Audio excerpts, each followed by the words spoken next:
Hi, my name is Teresa. I'm an economist, and I am the host of this podcast about electric vehicles.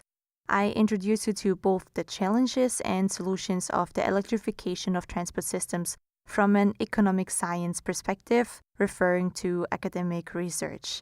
And today I talk about the total cost of ownership analysis. In the past episodes, I address issues like the grid stability, raw material dependencies, or driving range requirements. If you're interested or curious about one of these things, please stay tuned and join this exciting transition from internal combustion engines to electric vehicles through this podcast.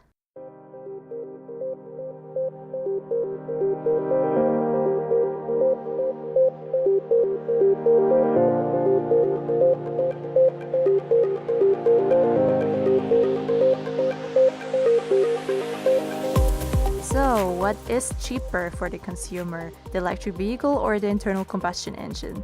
Well, the hypothesis is that the higher upfront purchasing price of electric vehicle offsets over time through the lower operating costs. But is that really true? Over the last 2 decades, this issue gained more and more interest also in academia. So economists try to answer this question with different modeling methods. Some of them are more accurate than others. Today, I introduce you to the total cost of ownership analysis, or short TCO. Hence, today I explain what to keep in mind when interpreting comparative cost figures, and furthermore, I will summarize the most recent and most relevant findings from previous literature, and I might also give you a sneak peek in my own research about electric vehicles in Canada. So without further ado, let's jump right into it.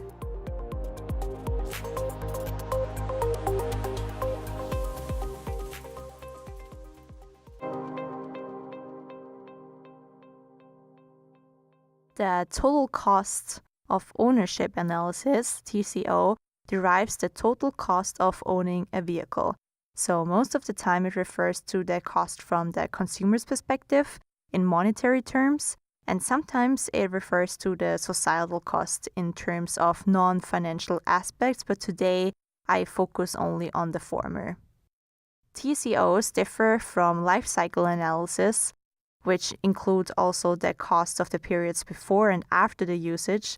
Thus, the lifecycle analysis considers production, distribution, and disposal costs, whereas the TCO model does not account for these things.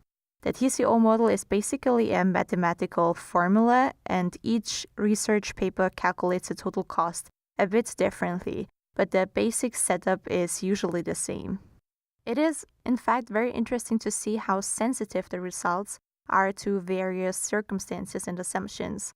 One factor that has a very significant impact on the results is the region or the country of investigation in terms of prevalent government incentives, the weather, traffic, and infrastructure, but also the vehicle class and the consumer's driving pattern matter.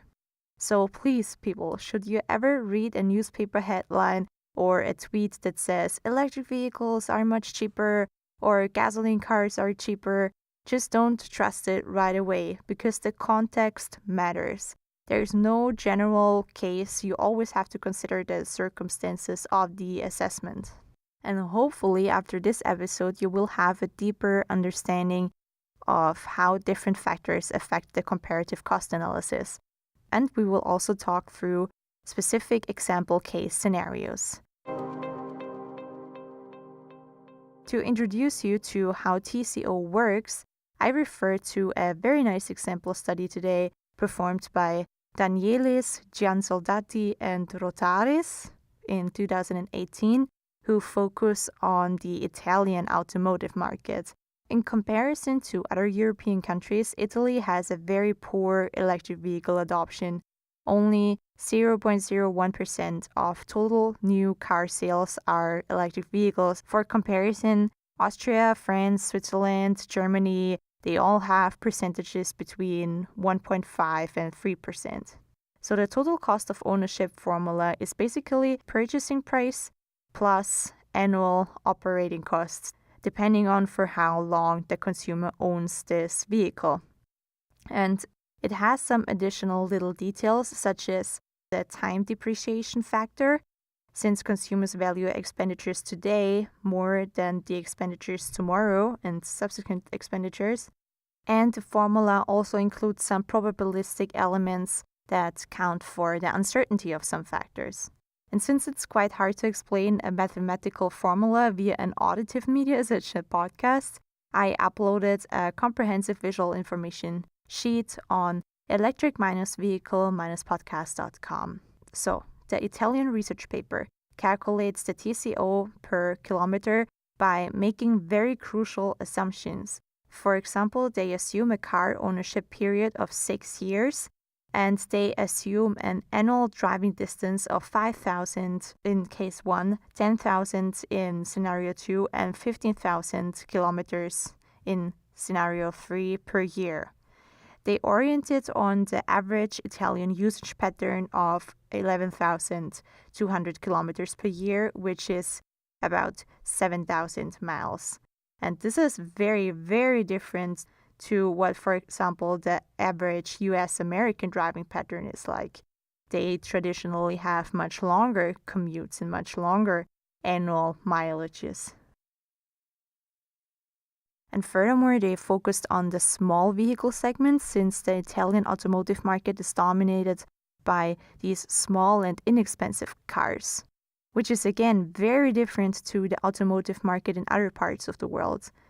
So to apply the total cost of ownership model, researchers usually refer to particular reference cars. So given the sales numbers in the respective country, they choose either one or a whole group of cars from each propulsion type, and the decision of which electric vehicle is comparable to which internal combustion engine vehicle in terms of the car size, the car segment, and other criteria is kind of the product of a rather subjective interpretation. So assumptions like these have a huge impact on the results. But I guess you have to start somewhere and then later apply this model to different scenarios. So coming back to the Italian study, because especially the shorter driving distance could be very unfavorable for electric vehicles' cost performance. Electric vehicles have a comparative advantage for higher annual driving distances because their fuel cost per mile is cheaper. But also the focus on just the small and inexpensive vehicle types is very crucial here. The Italian people do not like high retail prices for cars. This means that electric vehicles in Italy have to compete with much lower purchasing prices than, for example, in North America, where people prefer larger vehicles and therefore are more willing to accept higher upfront investments in private passenger vehicles.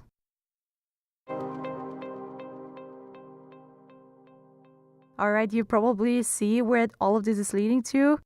Danielis, Giansoldati, and Rodaris from 2018 find that battery electric vehicles in Italy have a higher total cost of ownership per kilometer than diesel or gasoline cars, even with considering governmental incentives of €5,000 subsidy on electric vehicle purchasing prices and free parking for electric vehicles in urban areas such as Rome.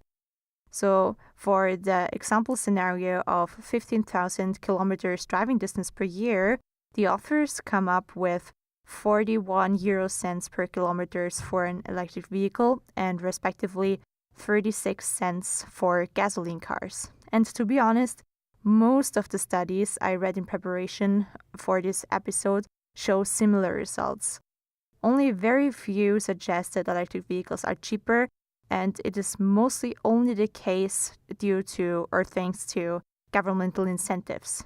So you find the list of all total cost of ownership studies in the show notes in case you're curious. But I want to highlight something because what I find very interesting is that the more recent studies come to better cost performance results for electric vehicles than the older studies. So there's a clear direction of electric vehicles becoming more and more affordable. So far, we have mentioned the impact of assumptions on driving distance and the chosen comparative vehicle segment. But what other assumptions might be important here? As I've said before, The total cost of ownership formula includes a time depreciation rate and accounts for uncertainties about certain factors. The resale value is, for example, such a factor. The resale market for electric vehicles is still too small to make profound assumptions. And you cannot sell a used electric vehicle the same way you sell a diesel car, for example. The potential buyer needs to have exact information about the battery health in order to evaluate his willingness to buy. And luckily, there are already some platforms addressing this problem. EVGenius.com is a good example. I'm not sponsored or anything, but EVGenius has a very nice tool to calculate the cost of particular electric vehicles also in your area. Check it out. Now, back to the Italian study. The assumptions about the resale value are very crucial here. The authors assume that the internal combustion engine vehicle owner can retain 20% of the original purchasing price after 6 years, whereas the electric vehicle will only be worth 10% of the original purchasing price. Well, you see, I hope you can see at least that step by step, I bring these results of this study into the right context here. This is what you should always question as well when you come across such a cost calculation. What is the context? As for the depreciation factor, most studies that I investigated mentioned that changing this number or this factor did not significantly affect the results. All right, coming to the driving pattern.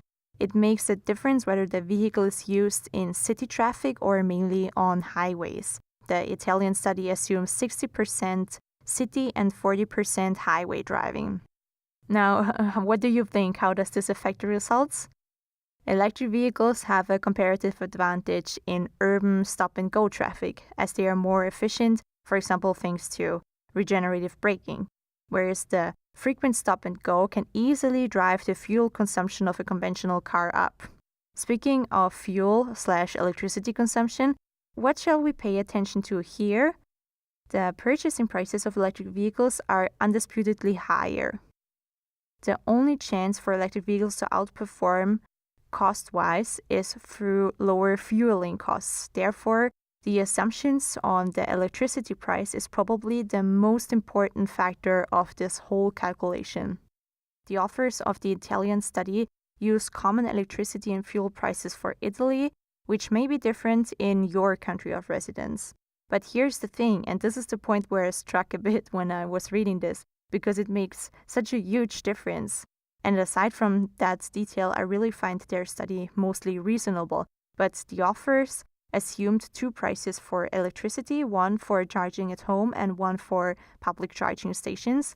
So they assumed 18 euro cents per kilowatt hour at home and 40 euro cents, yes, I said 40, this is a lot, 40 euro cents per kilowatt hour at public charging stations. If this is really the case in Italy, I feel so sorry for the Italian electric vehicle owners. I don't wonder at all anymore why the electric vehicle implementation is so low in Italy. But guys, charging, for example, in North America, is technically possible for free because there's such a dense infrastructure of free electricity public charging stations. And yes, you heard me right, public charging is often just for free. The particular company, just as the grocery store or the mall where you plug in, they pay for charging your battery. So you find the closest free charging station on the website plugshare.com. I have it linked in the show notes. And because this is such a big thing, there's actually a whole big community on the internet that proudly records 0 expenditures per mile with electric vehicle driving for many, many years now, many miles, many years, 0 expenditures per mile.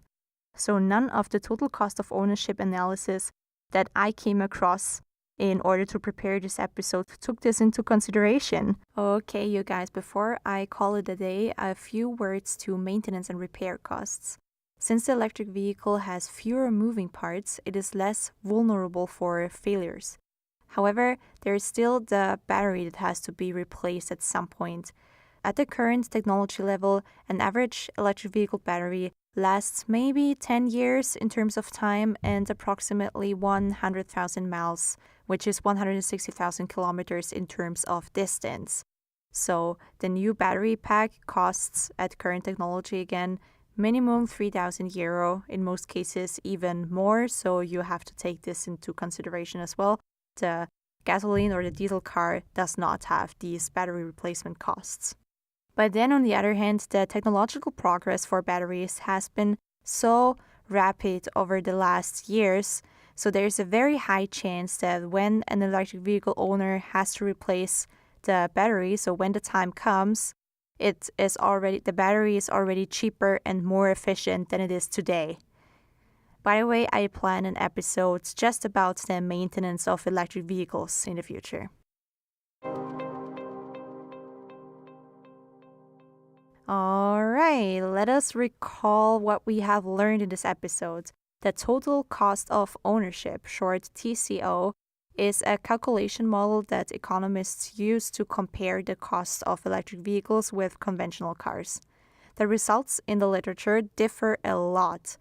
While some studies find that electric vehicles are already more cost efficient, some other studies conclude that electric vehicles still have a long way to go, and that it requires large governmental monetary incentives to make the electric vehicle cost competitive.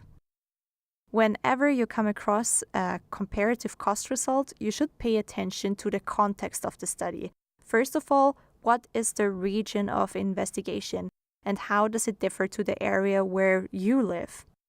Electric vehicles have a comparative cost advantage for higher annual driving distance and for urban stop-and-go traffic.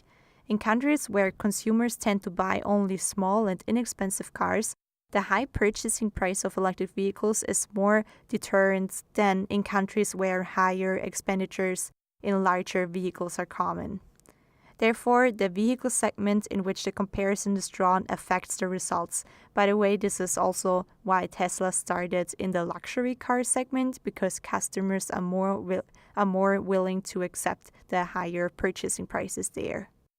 The potential for electric vehicles to be cheaper than conventional cars lies in lower fueling costs.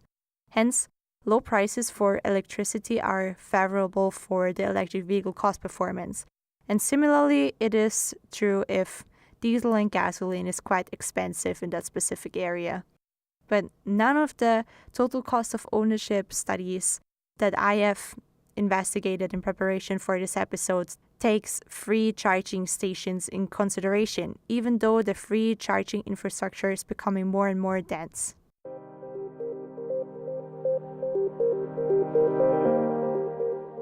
We have reached the end of this episode. I'm so grateful to be part of this amazing community of tech pioneers and innovation visionaries. The goal of this podcast is, on the one hand, to educate about things that already proved to be true, and on the other hand, to open a discussion about the challenges that are yet to conquer. And therefore, I recently installed a forum for open discussions on electricvehiclepodcast.com. And additionally, if you want to see some funny and smart tweets on your feed, please feel free to follow me on Twitter if you haven't already. Have a wonderful remainder of the day, and let's talk about electric vehicles again next week. Bye!